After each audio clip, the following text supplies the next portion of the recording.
Buenas, señoras y señores, de nuevo con ustedes.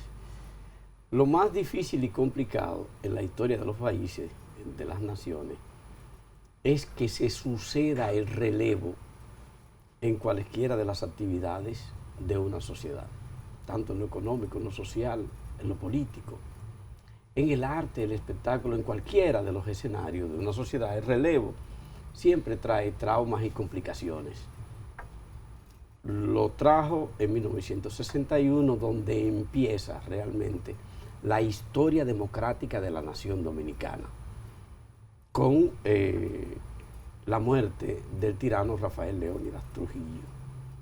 Ahí empieza el país en un ejercicio de fortalecerse como Estado, como nación, y de establecerse la democracia como sistema político.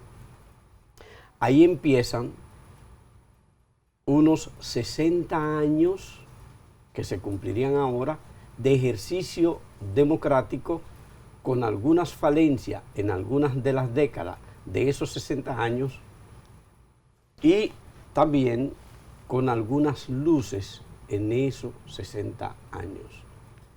Para nosotros ha sido sorprendente ver la posibilidad de que en esta ocasión pueda haber relevo en República Dominicana después de que solo 4 líderes estuvieran en esos 60 años. Joaquín Balaguer, José Francisco Peña Gómez, Leonel Fernández, Danilo Medina, y se coló entre ellos además Hipólito Mejía.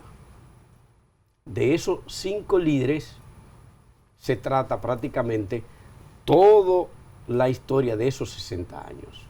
De repente, muchos jóvenes entran a la política, ingresan a la política, con mucha suerte muchos de ellos, pero también con un paradigma distinto en la sociedad, que es una diversidad enorme de medios de comunicación que vapulean a cualquiera. Sin embargo, sorprendentemente, un jovencito de apenas 31 años, tal vez con más suerte que otros, logró entrar a la política, estar en la política, y para sorpresa de muchos, incluyéndome yo, en su ejercicio de la política, ha mostrado buen talante, humildad y hasta sensatez y prudencia que muchos viejos en la política no tienen. Omar Leonel Fernández Domínguez, con quien vamos a conversar en esta tarde, Ariel Lara y un servidor. Buenas tardes, Ariel. Bueno, muchísimas gracias y le agradezco muchísimo esa presentación que hace de mí, quizás inmerecida, pero muy agradecido por la oportunidad. Muchísimas gracias. Ariel. Omar. Omar.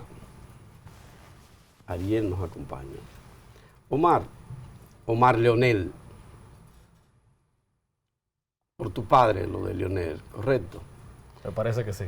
Sí, te parece que sí. ¿Tú tienes novia, Omar? No, no tengo novia actualmente. Esa es una buena noticia para mucha gente. Depende cómo se vea. Quizás para mí no tanto.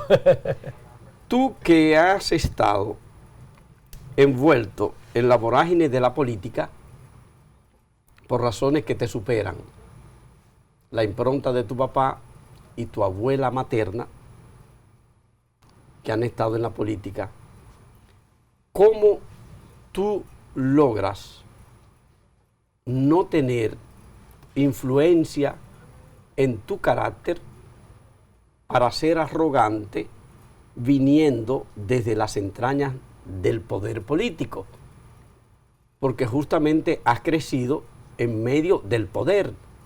¿Cómo se da el proceso en ti para que tú tengas el carácter que tiene según la visión tuya? O sea, cómo tú te criaste para terminar siendo una gente humilde a pesar de ser criado en el poder. Bueno, yo le diría que quizás mucho tiene que ver con una persona de la cual no se habla tanto, porque tiene un bajo perfil, pero de quien siento un profundo orgullo y un amor inmenso, que es mi madre, Rocío Domínguez.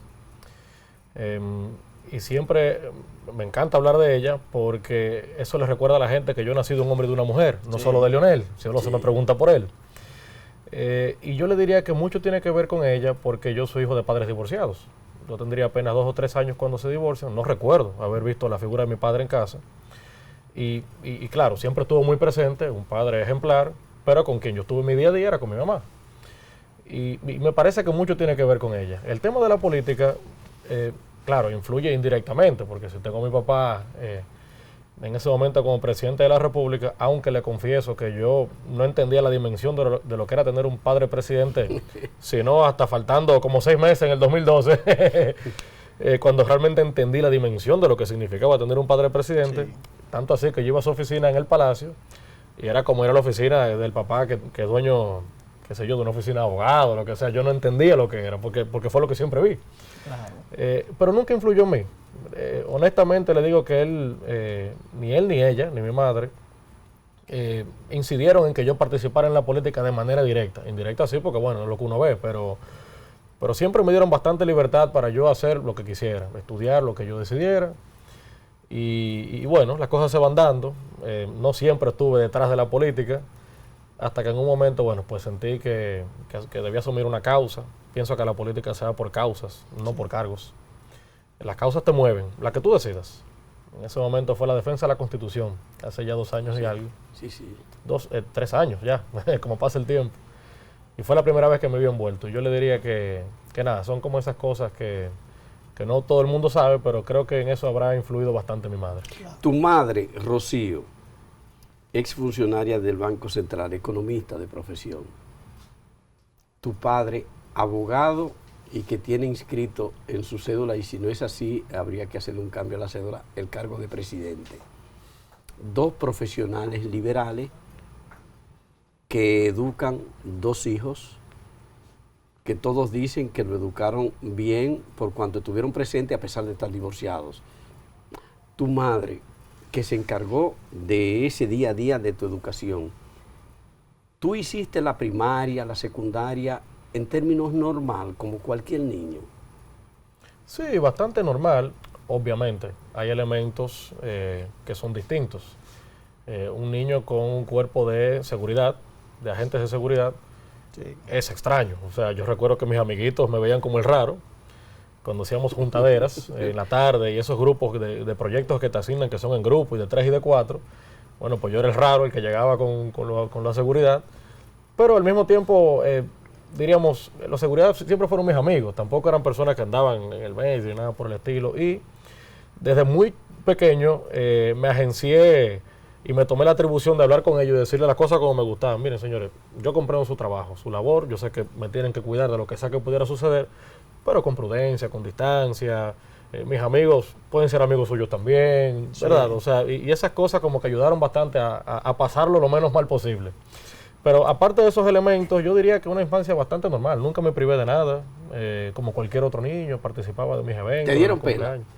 Sí, muchísimo, mi mamá sobre todo. mi papá nunca, pero sí un par de boches. Eso sí, cuando me los echaba, yo duraba 3 días amargado, porque yo dije, este hombre que nunca me habla así. ¿Tuviste novia en ese transcurso? Sí, claro, siempre. No, morito. Tuve alguna novia así en esa época. ¿Bailabas? No soy tan bailarín como mi papá, sí, pero algo, sí, algo. Sí, Omar, yo quiero ahora entrar con una pregunta. Ahorita tú citaste 2 palabras importantes, que fue causa y política. Según tú explicaste, tu primer fogueo fue cuando estaban luchando contra la reforma a la Constitución. Hoy se habla de la reforma a la Constitución, precisamente este tema. Yo creo que tú me hables sobre ese tema, y también hay una cosa importante. Hay un tema que ha traído hasta divisiones ideológicas en pensadores actuales, un ejemplo como el caso de Agustín Laje, que es pro vida, y Noam Chomsky, que tiene otra posición. En torno al tema de las causales, yo quiero saber cuál es tu posición y que me hable desde ti, como fuente, sobre la reforma constitucional, ya que esa fue tu primer fogueo político. Bueno, te cuento rápidamente, Ariel. El primer fogueo político realmente no lo fue, sino que en realidad fue en el 2010. Ok. Cuando inicié un movimiento de jóvenes, se llamaba Yo Soporto en ese momento, en apoyo a la campaña del entonces candidato y luego presidente Danilo Medina. Pero lo digo en el sentido ya de ir a la Cámara de Diputados, claro, a tomar notoriedad. Claro, ese claro. fue tu primer... Sí, fue la primera vez que asumí una causa que me movió. Que te movió. Y que me hizo no ser insensible ante lo que pasaba en la sociedad dominicana. Eso es correcto. Bueno, mi posición en cuanto a la reforma constitucional es la misma de la Fuerza del Pueblo. Nos oponemos. Y como te acabo de explicar, es una causa que, fruto de esa causa, nace un partido que nadie nunca imaginó. O sea, yo vengo del PLD, lo digo con mucho orgullo, de un PLD que siempre trabajó en favor del pueblo dominicano, sí, que lamentablemente se desvió de sus propósitos y que fue lo que nos obligó a partir de esa organización política.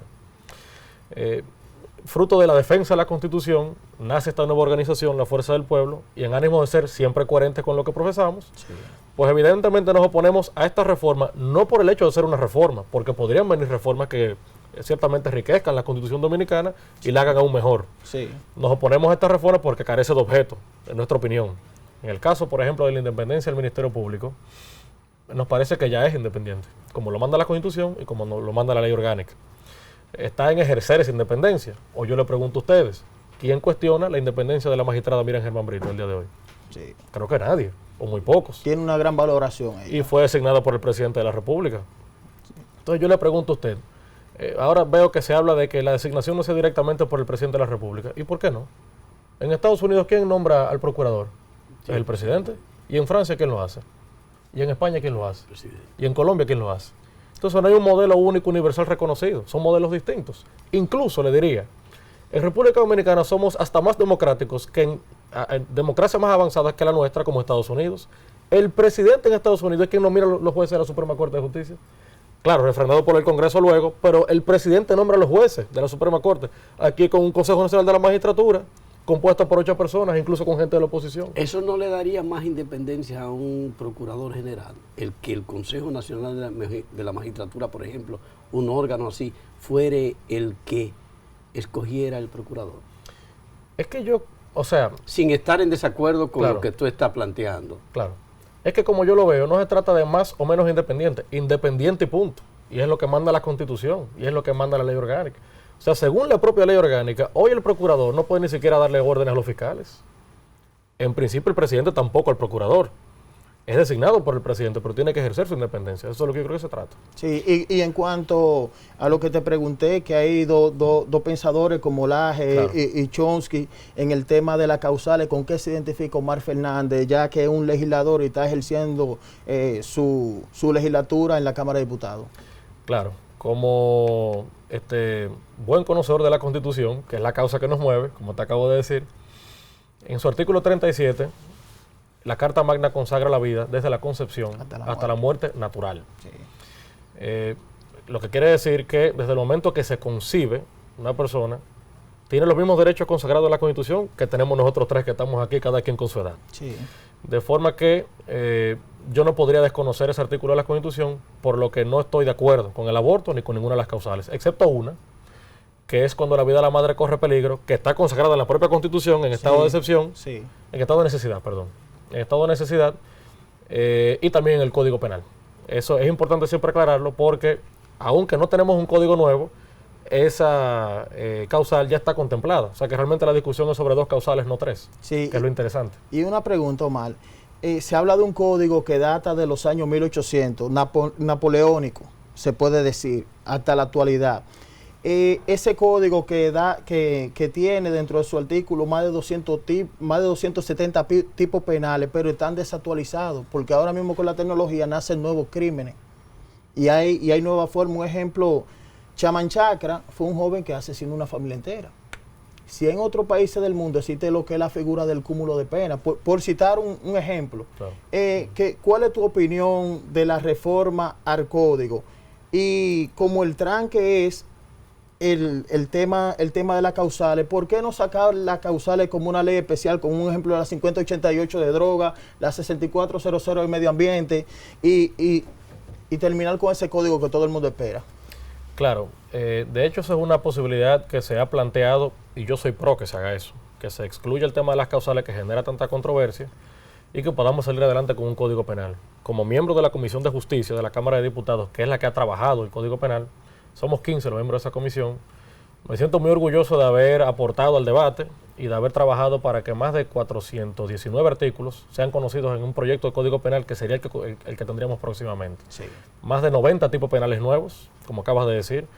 El tema de la tecnología viene acompañado de delitos informáticos que no existían en aquella época, porque Sí. lo que tenemos hoy es un código penal del siglo XIX para combatir la delincuencia del siglo XXI. Sí, Eso es correcto. imposible, eso es una cosa impensable. Sí. Es más, hablar con seriedad de seguridad ciudadana en la República Dominicana es imposible si no contamos con un código penal reformado. No es muy cuesta arriba ver a un joven como tú, con lo que pudiera decirse es una posición muy conservadora con respecto a las tres causales.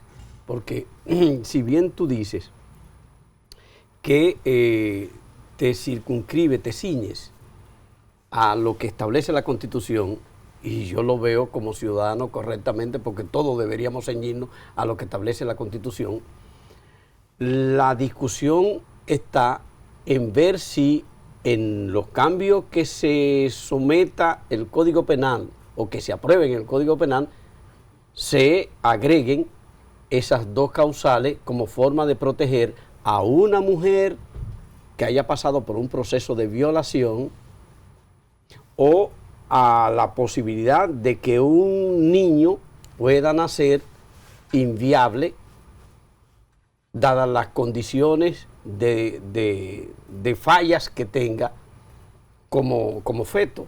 No se puede ver como que en la discusión tú pudieras, ya en la discusión, hasta considerar las posibilidades de las otras causales. No las puedo considerar, porque entonces el Código Penal correría el riesgo de ser declarado inconstitucional por el tribunal. Pero si, haciendo el cambio en la Constitución, en dado caso, porque Bueno, habría que hacer cambios. Esa es otra discusión.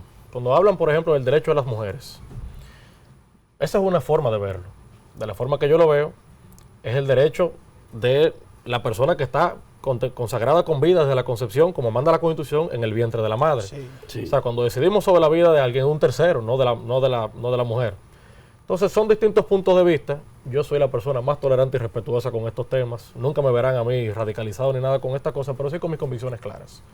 Y yo soy de los que creo que a la hora de decidir sobre estas cosas, está decidiendo sobre la vida de un tercero.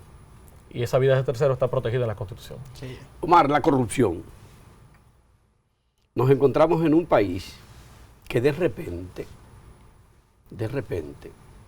desde los gobiernos después de la tiranía, y siempre menciono eso porque son un referente en la historia, tenemos a Joaquín Balaguer, que sostenía, y yo le creí, que la corrupción se detenía en la puerta de su despacho.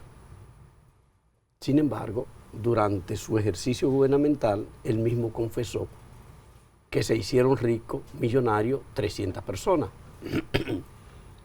Dícese, lo cual yo no puedo afirmar, que Antonio Guzmán se suicidó ante la posibilidad de que lo acusaran de algún hecho de corrupción, sabiéndose honrado, extremadamente honrado, y yo lo creo también. Con Jorge Blanco se ha debatido siempre si fue por razones políticas que lo llevaron al punto de una acusación de corrupción. Hipólito Mejía es una de las personas más honradas que yo conozco personalmente. Tu papá, Leonel Fernández, es una gente que yo he discutido con mucha gente porque entiendo que su honradez y su integridad no la cuestiono, la de él personalmente. Lo mismo puedo decir de Danilo Medina, que no cuestiono ni acepto en las informaciones mías, dentro de mis criterios particulares, cuestionamientos. Sin embargo, todos esos presidentes, con esa valoración, y permíteme y excúsame que amplíe dándote esa valoración porque creo que es justo hacerlo en un momento en que todo el mundo acusa aquí sin mucho fundamento. Sin embargo, dice la magistrada Miriam Germán, yo tengo documentado por lo menos las informaciones documentadas, aunque no en pruebas, en un informe de participación ciudadana y por lo dicho de Miriam Germán, 500 casos de corrupción que implican a todos esos gobiernos que en el escenario de ellos se produjeron frente a la corrupción. Tú que has tenido posiciones muy públicamente muy precisas con relación a eso, ¿cómo tú ves qué hacer, cómo enfrentar un flagelo que nos está afectando profundamente la posibilidad de una mayor y equitativa distribución de la riqueza y del crecimiento y desarrollo del propio país y de la salida de la pobreza de mucha gente solo por el hecho de la corrupción? Claro, mire, yo creo que hemos tenido avances institucionales importantes con leyes, fundamentalmente. Creación del PEPCA, la Ley de Acceso a la Información Pública. Yo pienso que el Código Penal jugará un rol importantísimo en esa parte porque el delito de corrupción administrativa vendrá penado como nunca antes. Sí. Y eso obviamente incentiva a que haya un manejo mucho más transparente de lo público a la hora de que se esté gobernando. Creo que tenemos una sociedad mucho más empoderada, mucho más informada y muy al día fiscalizando a los políticos, que es un reto porque nos coloca a nosotros los servidores públicos en una situación en la que muchas veces uno se siente tan vigilado que es hasta extraño, pero es lo que debe ser, es lo normal. Al final del día uno no es más que un empleado del pueblo que está allí no para traerle más problemas, sino para solucionárselo. Y bueno, yo le puedo responder por el mío, por el que yo conozco. Y en ese caso le agradezco mucho la valoración que usted le da a mi padre. Una honradez que al igual que usted yo puedo destacar también. Es normal que en los gobiernos hayan personas que se desvíen. Lo que tenemos que aspirar es que sean cada vez menos y a que esos menos pues sean llevados a la justicia como toca. Es lo que yo aspiro. Hay una pregunta también, Omar, ya que tocan el tema de la corrupción, que yo quiero hacerte. Hay una ley, que es la ley de extinción de dominio, que esta ley persigue el origen ilícito de los bienes. Yo quiero tu opinión como legislador acerca de esa ley que se ha hecho aquí como un paradigma, y quiero también que me hable sobre un ser vivo que anda en las calles, que nadie protege, que son los animales. Tú ves que hay animales que lo agarran, hablando claro, gente, una camioneta lo amarra y da una vuelta. Viene un joven y pinta un perro de azul y no hay un régimen de consecuencias. Yo quiero que tú me hables de esas dos partes, por favor. Claro que sí. Mira, sobre la ley de extinción de dominio, que es un proyecto de ley que tiene muchos años ya pululando en el Congreso Nacional, es un proyecto con el que yo estoy de acuerdo. Pienso que es importantísimo para el combate a la corrupción. Pienso que nadie debe quedar impune. Todo aquel que posea un bien que fue adquirido de forma ilícita debe ser procesado por la justicia. Sí. Ahora, con lo que sí estoy en desacuerdo es con el tema de la retroactividad de la ley, porque es inconstitucional. O sea, no podemos aplicar una ley. La ley es para el porvenir. Inicia desde ahora, desde que fue aprobado. Usted me dirá a mí que estoy de acuerdo con que una persona que haya cometido un ilícito en el pasado se salga con la suya. Por supuesto que no estoy de acuerdo, pero la Constitución no lo permite. Entonces, como esa es la parte que yo le cuestiono, la constitucionalidad de ese artículo específicamente que contiene el proyecto, que por demás se utiliza muchas veces por desconocimiento jurídico de la gente, se utiliza como arma política, es lo que me genera cuestionamiento. Pero con la ley sí estoy totalmente de acuerdo. Pienso que debe ser una ley con la que debe contar la República Dominicana, que además vendría muchísimo a ayudar al combate a la corrupción. ¿Y lo de los animales? Claro. En cuanto al tema de los animales, bueno, yo no me he casado ni tengo hijos biológicos, pero tengo 2 hijos que son mis perros, que viven conmigo. 2 perros. Se llaman Hugo y Simón. Y ¿por qué los nombres? No hay ninguna razón particular. Porque se está debatiendo mucho. Sí, a veces mis amigos Hugo y Simón, cuidado con los nombres. Los Hugos y los Simón se dan por aludidos a veces, pero bueno, nada que ver. Son nombres que me llamaron la atención en su momento.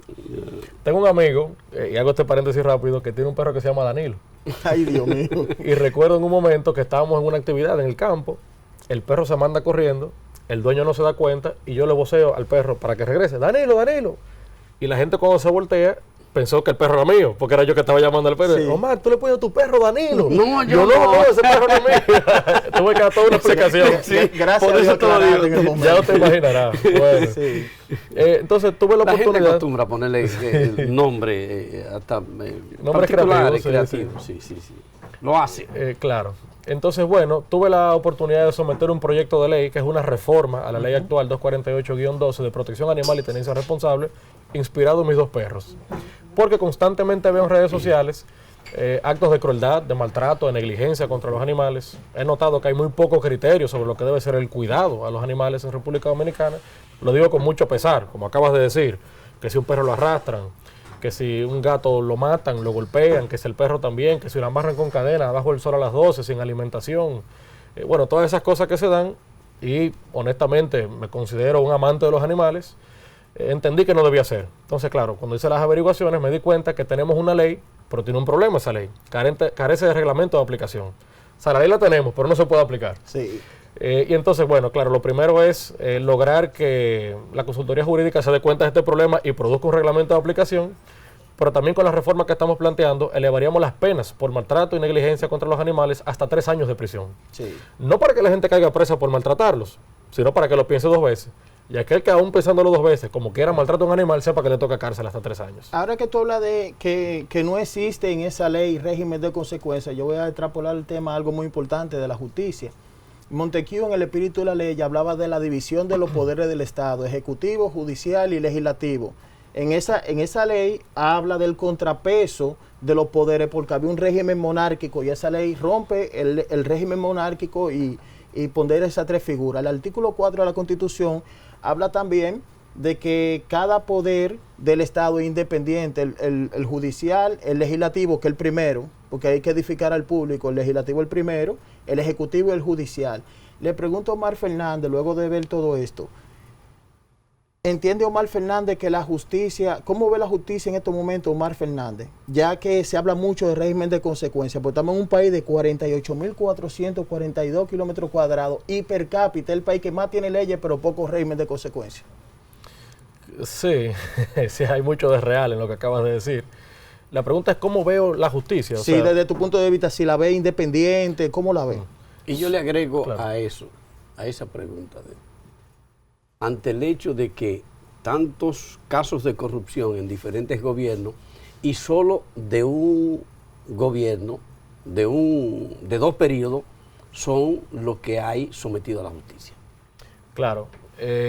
Bueno, sobre tu pregunta, sí, pienso que la justicia es independiente. Yo me siento convencido de que en su amplia mayoría así es.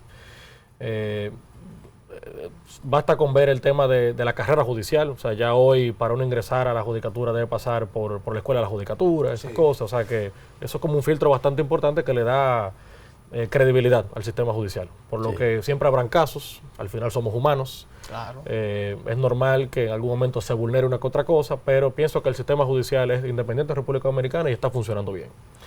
Y en cuanto a su pregunta, perdón, don Salvador, repítame otra vez. Sí, una justicia independiente que ciertamente ha avanzado y se ha fortalecido, sin embargo, a la hora de enjuiciar o de someter casos de corrupción, está limitado a 2 periodos de gobierno y a una figura presidencial, cuando todos sabemos que en diferentes gobiernos hay más de un caso de gente que ha cometido, como diría Balaguer, indelicadezas.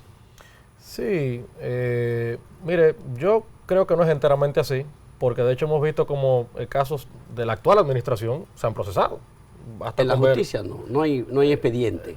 Bueno, el caso de la lotería, De los bolos de los 13. bolos 13 y no sé qué cosa. Demasiado evidente. Bueno, pero eso es un caso de la Sí, administración actual. Tienes razón. Ahí tenemos un ejemplo, por lo que nos da la idea de que esta justicia es ciega y que los encargados de perseguir el delito también son ciegos en principio. Obviamente yo desconozco el criterio, yo no estoy ahí dentro, yo no sé por qué uno sí y otro no, pero también escucho que los fiscales hablan de que están preparando otros casos que vendrán. Ya veremos cuáles casos son esos, lo desconocemos todos, pero en todo caso esperemos que el que la haya hecho, que la pague. Pero en un año y pico tan solo tienen 5 casos que se reputan de corrupción, salvo el de la lotería.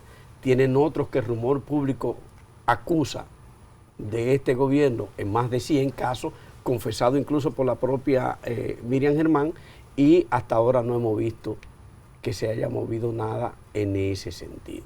Pero tengo la esperanza de que la Procuraduría hará un buen trabajo y que someterá a los culpables de lo que sea que hayan hecho. Yo me sumo a esa esperanza. Los fideicomisos. ¿Qué piensa Omar de los fideicomisos y del hecho de que incluso colegas diputados confesaran que no leyeron el contrato del fideicomiso de Punta Catalina que fue sometido al Congreso por el Poder Ejecutivo? Mire, es interesante que usted precise la palabra contrato, porque de hecho es lo que es. Y lo digo con un poco, lo digo medio sátira, sí, porque cuando escuché al presidente de la República en el marco de Fitur, en Madrid, dar una entrevista en la que se mostró un poco airado y decía, pero ¿cuál contrato? ¿Pero cuál contrato? Eso no es un contrato, es un fideicomiso. Se equivocó el presidente, era un contrato el que había llegado. Y los contratos se aprueban en una única lectura. Sí.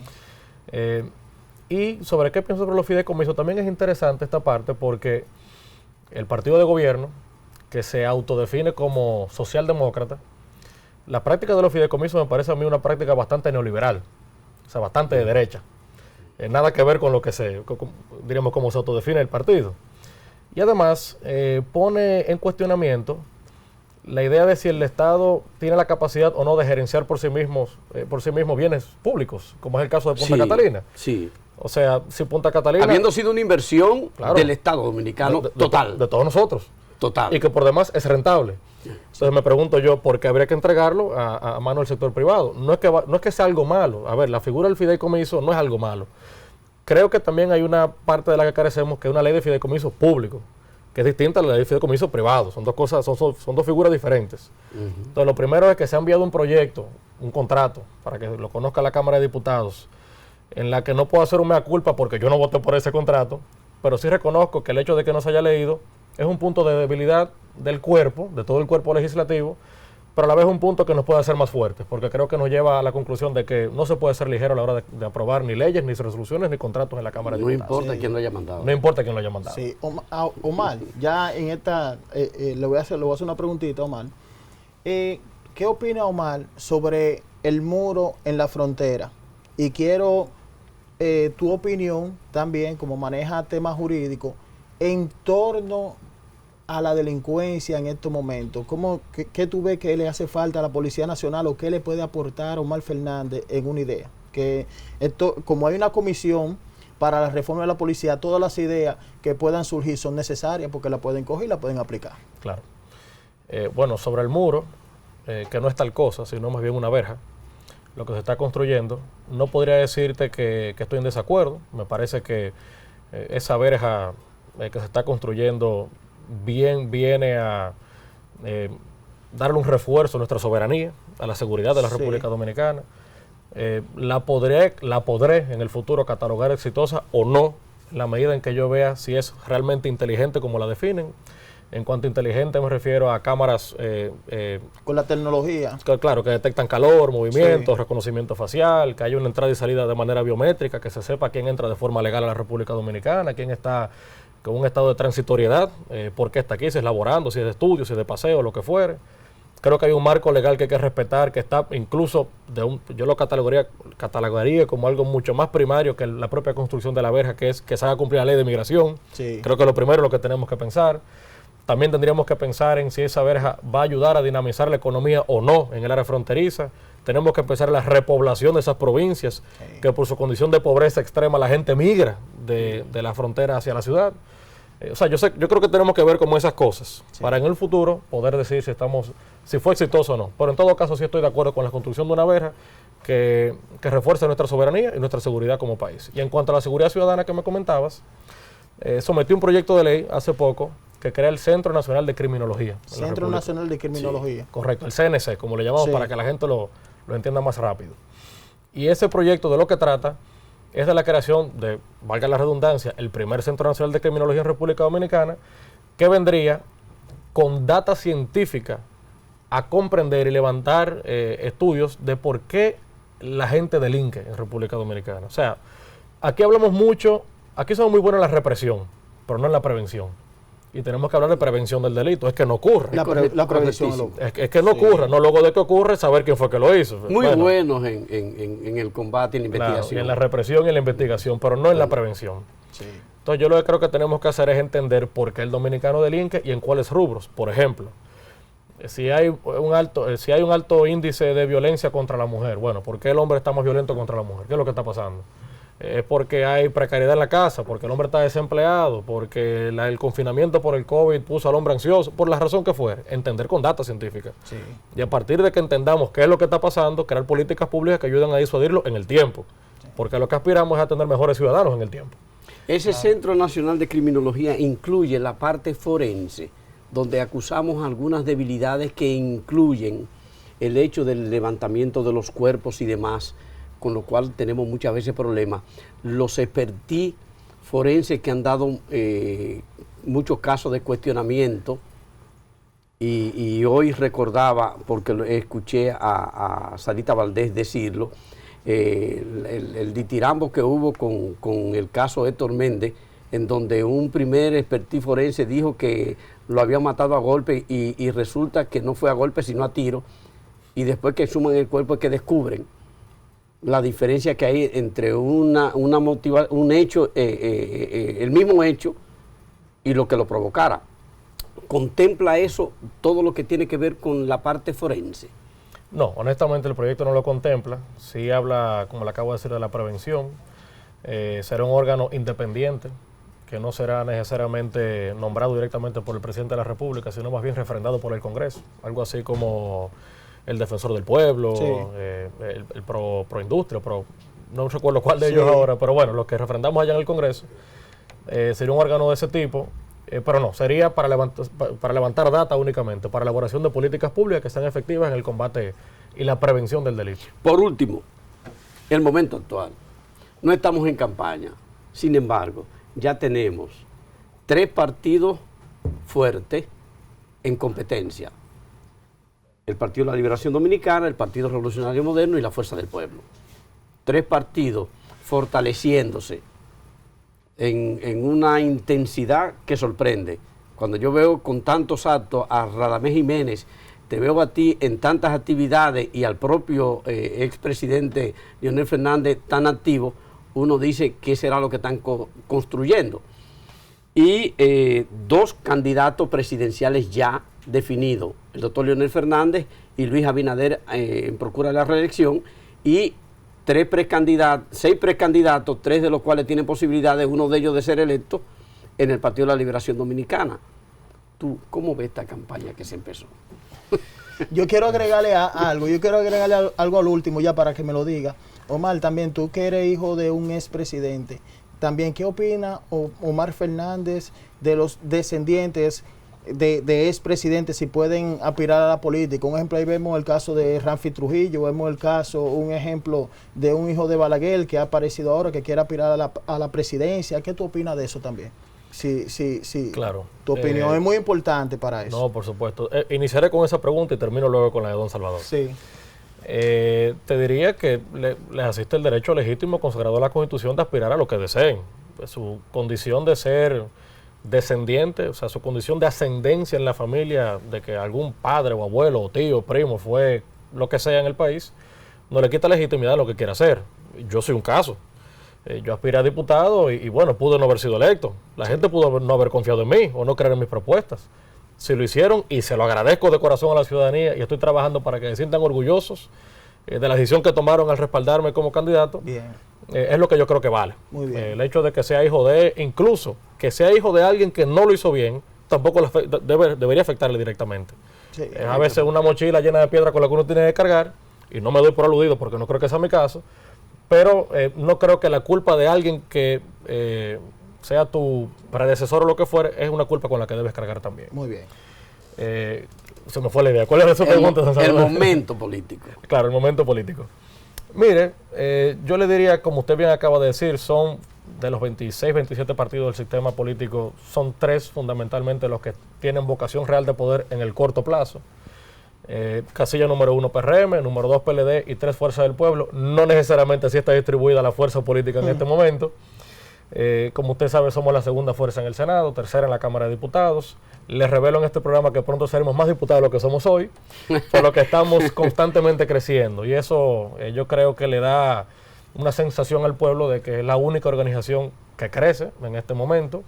Estamos constantemente juramentando ex compañeros que vienen del viejo partido hacia la Fuerza del Pueblo, pero también personas que no tienen afinidad con ningún partido político y quieren ser parte de la Fuerza del Pueblo, porque creen en sus dirigentes, están viendo las propuestas que estamos presentando, nos ven como una opción de contrapeso ante lo que sucede ahora, oposición constructiva, señalar lo que entendemos que no está bien, defender los intereses de la gente y apoyar lo que entendemos que sí está bien, porque no se trata de demagogia, sino de uno realmente intentar ser lo más objetivo posible con las cosas. Sí.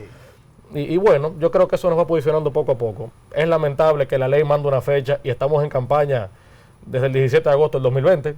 Esto como que no ha parado nunca. Yo no sabía que la política era tan así, pero genera un desgaste. Hay días que uno se levanta, está aburrido, uno dice, Dios mío, y esto otra vez así, pero bueno, uno sigue con ganas de hacer las cosas bien y sobre todo que el electorado y la gente sepa valorar propuestas, talento. Yo creo que debe ser eso lo que se debe imponer por encima de los recursos económicos. No me parece bien que en candidaturas de los niveles medios, diputaciones, senadurías, regidurías, alcaldías, gane el que tiene dinero y no el que tiene buenas propuestas. Yo creo que estamos a tiempo de cambiar esa práctica.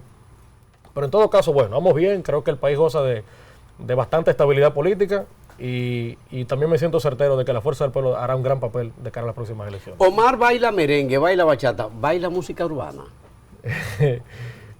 Uno fluye más o menos más o menos. Gracias a Omar Leonel Fernández Omar. Domínguez. Gracias. A Omar Fernández. Es un agrado conversar contigo. Esperamos que este sea el inicio de un diálogo durante toda esta campaña y fuera de la campaña. Y obvio, si estás en política, eres diputado, el máximo grado en la política es la presidencia del país. En su momento hablaremos de eso. Bueno, gracias por la oportunidad. Tiempo, sí. Después de la pausa informativa y comercial, nosotros continuamos con más del contenido.